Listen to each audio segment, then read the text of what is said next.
Olá, olá, eu sou José Medrado, estamos iniciando nosso programa Visão Social. Eu aqui, você aí, nessa energia para cima, para o alto. E olhe, você sabia que com o apoio dos sócios do clube, a Rádio Boa Nova e a TV Mundo Maior já mudaram a vida de várias pessoas?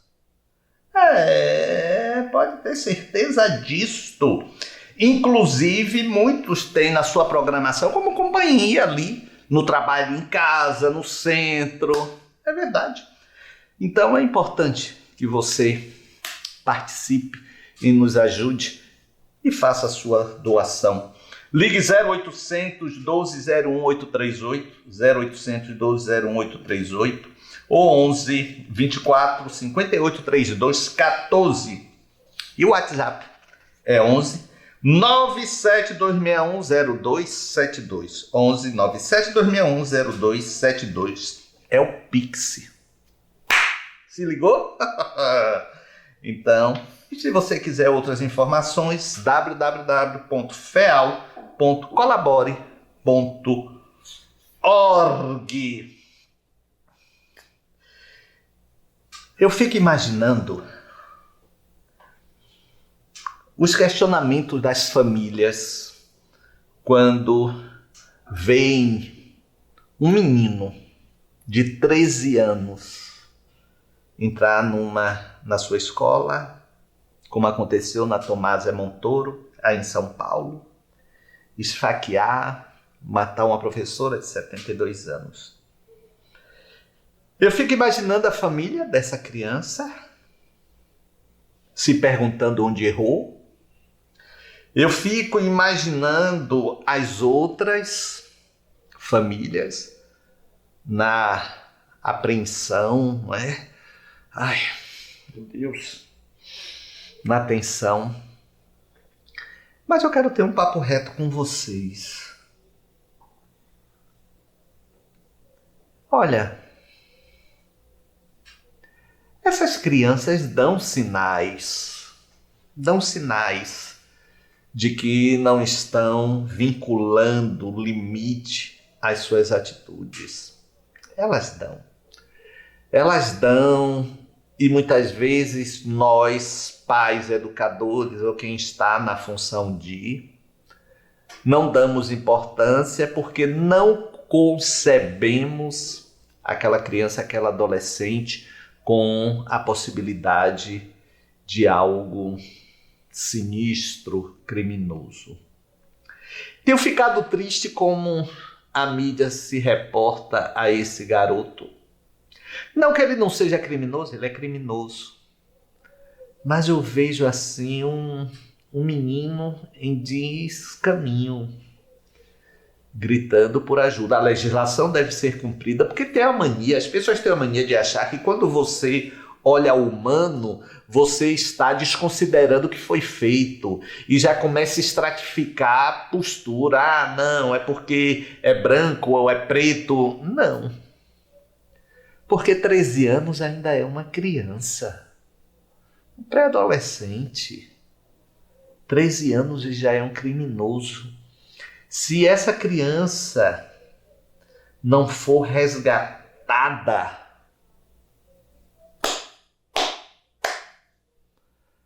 essa criança já está com o destino traçado. E todas as crianças. Uma criança que ela é pega como avião, não é? Que o pessoal chama no tráfico de drogas. Aí já recebe um carimbo na testa de criminosa. Qual vai ser o futuro dela? Então nós não podemos desistir. Não podemos dizer, é complicado, é difícil, Não vai dar certo não. Dá certo isso não. Não. O caminho é porque não está dando certo. É essa a questão. É esse o questionamento. Por que não está dando certo? Então, o que é que não estamos fazendo para que dê certo? É isso. É isso. Não é brincadeira não. Não é brincadeira não. São eles que vão estar aí amanhã, nos nossos lugares, nos mais variados postos da sociedade do Brasil. Temos que estar pensando nisto. Ok? Mas vamos aqui às suas perguntas. Vocês que mandaram pelo nosso WhatsApp, o telefone é o 71, que é aqui de Salvador, 9991-5167. 9991-5167. Fernanda Araújo, de Barueri, São Paulo. Muitos casos de suicídio de adolescentes e jovens que muitos não sabem porque não é recomendável divulgar pela imprensa. São dores represadas de pais e outras pessoas da família. O que está levando a isso? Sendo mãe, fico inquieta. Um vazio, não quero ser lugar comum, mas um vazio, um hiato da presença da família. A família está deixando, como eu disse há pouco no editorial, correr muito solto. Muito solto. E é importante que se veja, que se pegue de jeito essas pontas soltas do processo de educação e de apoio e fazer uma rede de apoio. Se não extensa, mas pelo menos com os membros da família, os mais próximos. Está precisando disso, Fernanda. Está precisando de observação e apoio, sem intromissão, sem crítica. É muito importante isso. Jussara Lima de Guarulhos, São Paulo. Assumo meu medo da morte. Estou com 52 anos e não tenho doença, apenas um pouco de surdez, que uso o aparelho e escuto bem. O que pode me ajudar a superar esse medo? Me ajude, Medrado. Não sou uma má pessoa, acho que não. Isso. Oi, Jussara, não tem nada a ver com ser má pessoa, boa pessoa. Não tem. Tem com alguma experiência traumática que você vivenciou aí em associação com a morte. Então, alguma notícia, você criança, alguma visualização, algo que travou um medo, talvez o medo de se perder sua mãe, seu pai, algum medo que ali se enraizou, se arraigou em você. Então, no momento que você descobre este medo, você destrava a situação. É correr atrás aí para ver este medo. Tá bom? Um abraço. Carlos Pinheira de Jataí, Goiás. Como fica na vida espiritual as pessoas que morrem em enchentes? No caso, que morrem sem estar aguardando, no susto, como se diz, mesmo com outra motivação, terremoto, incêndio. Ô Carlos, no livro Céu e Inferno, relata inclusive soldados que em campo de batalha, eu acho que é no Céu e Inferno, eles prosseguem lutando e não se dão conta que morreram, foram atingidos. Então, quando acontece esse susto, a tendência é achar que está sonhando ou então não deixar de fazer o que está fazendo. Você lembra de Ghost, né? Aquele personagem de Ghost que o Patrick Swayze, ele é atingido ali por um assalto, que no primeiro momento você pensa que é assalto, ele sai correndo, quando ele volta, ele está no colo da mulher de Demi Moore. Lembra disso? Então, o susto pode gerar, a não ser que seja uma pessoa, mesmo eu acho que uma pessoa, eu ia dizer uma coisa, mas aqui refiro meu pensamento, mesmo aquela pessoa que já tem o conhecimento espírita, ali naquele instante no susto, pode pensar e até a ficha, como a gente fala, né, a ficha cair, que efetivamente alguma coisa aconteceu ali e não é um sonho, né? É muito comum isso, Carlos, muito comum mesmo. Jucimar Alírio, de 4 Barras, Minas Gerais. Gosto de astrologia e estou fazendo curso online para elaboração de mapa astrológico. O espiritismo é a favor desta prática? Não sou espírita praticante, sou espiritualista e conheço algumas informações espíritas. Hoje, o espiritismo não é contra absolutamente nada. O espiritismo lança, não é, luz sobre suas dúvidas, sobre os seus questionamentos, mas não se coloca contra, não é? Então, eu pessoalmente, a minha posição em relação a isto é, poxa, como é que a gente vai estabelecer o livre-arbítrio dentro de uma conjuntura? Eu falei isso uma vez para uma estudiosa do assunto, ela me disse, não, Medrado, isso são possibilidades. Aí eu já achei coerente, são possibilidades, ou seja, não é? São pessoas que estão ali pela sintonia, pela vibração, ligadas de alguma forma com experiências parecidas, e aí elas se ligam como links, não é? Sob a interferência das energias daqui, dali, de acolá. Então, isso é possível. Então, o espiritismo não tem, não é? O espiritismo não fala, porque é inclusive considerado uma ciência, não é? Envolvendo uma ciência, melhor dizendo, né? Com viés de ciência. Tá bom? Um abraço para você. Ana Cristina é de Guarulhos, São Paulo. Medrado, o que você acha do uso de substâncias entorpecentes legais? O espírito pode ficar entorpecido? Ô, Ana Cristina, o espírito pode guardar a impressão e levar, inclusive, o vício para o lado espiritual, porque é mente, e o espírito é a mente, não é? Então, pode ter a impressão que guarda necessidade. É por isso que a gente tem relatos, inclusive André Luiz traz muito esses relatos, não é? De comida, de descanso, não é? De repouso, porque os espíritos ainda têm isto muito impregnado no seu campo perispiritual, e a partir daí eles guardam esta impressão. Tá bom? Muito bem! Nós vamos agora naquele momento de inserção, né? E é o bem-estar através do processo de ajustes do temperamento e caráter. Você sabe o que é temperamento, você sabe o que é caráter. As pessoas confundem, mas tem uma distinção. A gente vai ver aí. Eu volto já para me despedir.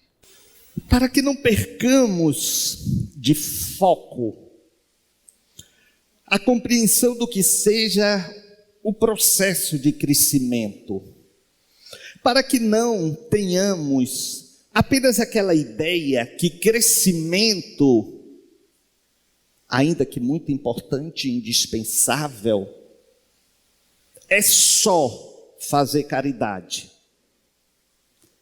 que isso já é o suficiente para a nossa evolução, o que não é verdade. Porque a proposta é de um crescimento integral. E curiosamente sempre me questionam sobre aquelas questões envolvendo o puxou, mas olha, puxou o pai todo. Mas fulano, olha, é o avô. Será que não é a reencarnação do avô? Não, há um grupo de espíritos afins, e esse grupo de espíritos afins, eles reencarnam sempre ali naquele mesmo círculo. Mas tem sentido as questões associadas à hereditariedade. Tem sentido. Um pesquisador norte-americano, Robert Cloninger. Hoje em dia, o trabalho dele, ele é psicólogo, mas também médico, psiquiatra. Ele trabalhou muito o desenvolvimento da compreensão do homem como um ser associado às suas questões biológicas, físicas, às suas questões espirituais e também às suas questões associadas à sua formação sob o meio ambiente. Geneticista também. E a estrutura da compreensão dele sobre este processo humano de existir, hoje em dia é muito abraçado. Ele é professor titular e conduz inúmeras pesquisas na Universidade de Washington, em São Luís.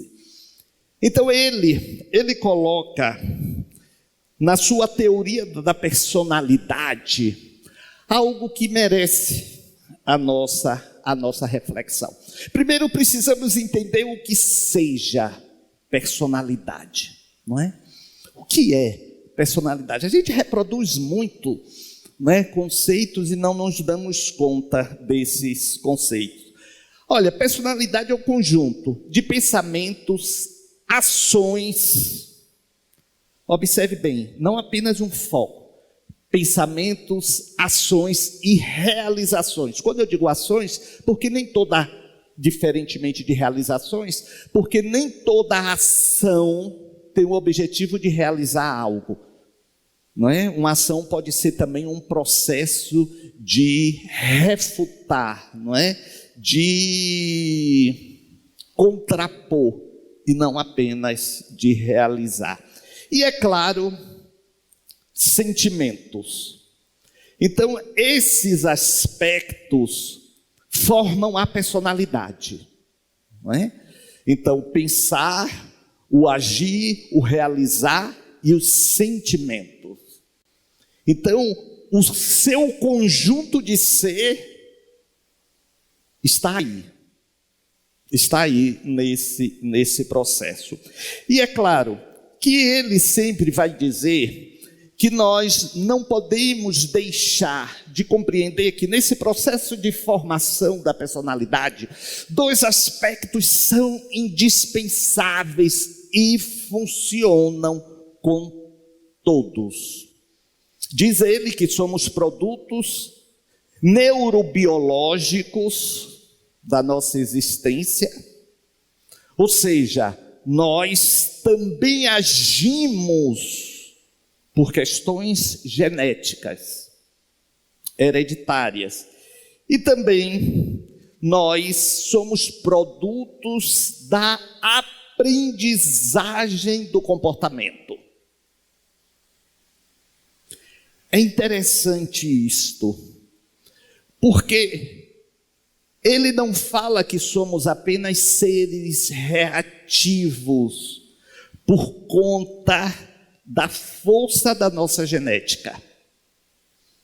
Ele diz que nós também aprendemos a reagir, aprendemos a nos comportar. Então precisamos caminhar como se fosse nessas três pernas. O nosso neurobiológico,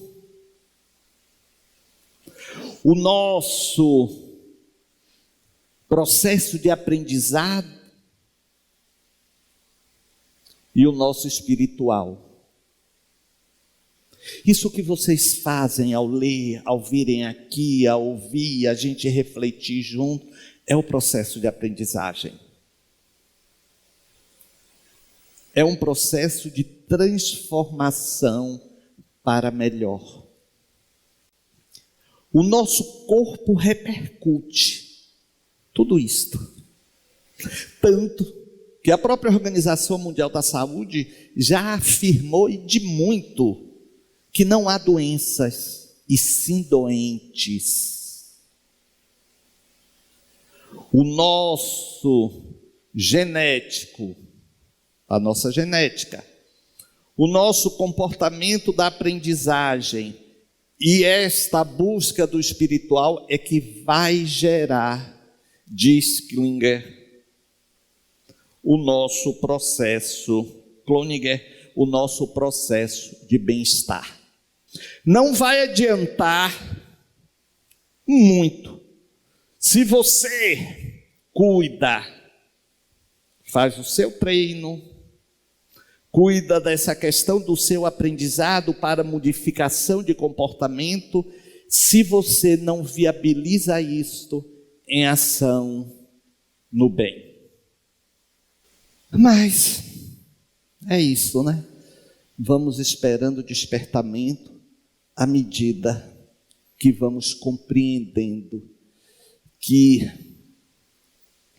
a nossa personalidade é consequência e não imposição. Não vamos ser mais felizes nos dizendo todo dia, eu sou muito feliz, eu sou muito feliz, eu sou muito feliz, eu sou muito feliz. Você não vai ser mais feliz dizendo que é muito feliz. Você vai ter que trabalhar essas questões do bem-estar e compreender que os nossos conceitos podem estar equivocados e você já pode estar sendo muito feliz e não está se dando conta disto. Pois é, gente. Olha, eu sempre falo que as pessoas querem buscar uma religião para receber os bônus, benefícios dessa religião. Mas a religião não traz nada se você não apresentar uma abertura de canal para essa recepção, mas através de mudança do comportamento. Olha, um copo sujo para receber água limpa é mais fácil limpar ele, pronto, e botar água limpa, do que deixar que a água limpa que vai caindo o tempo todo limpe aquele copo, não é? Então, precisamos mergulhar em nós, modificarmos em nós, que aí o resultado acontece, tá bom? Vou embora, me queiram bem porque não custa nada, só vai fazer bem o seu coração, mas olha, ajude a fundação mesmo, ajude. Você sabe, você está aí vendo, você ouve, eu tenho um programa também na Rádio Boa Nova, o Falando Abertamente.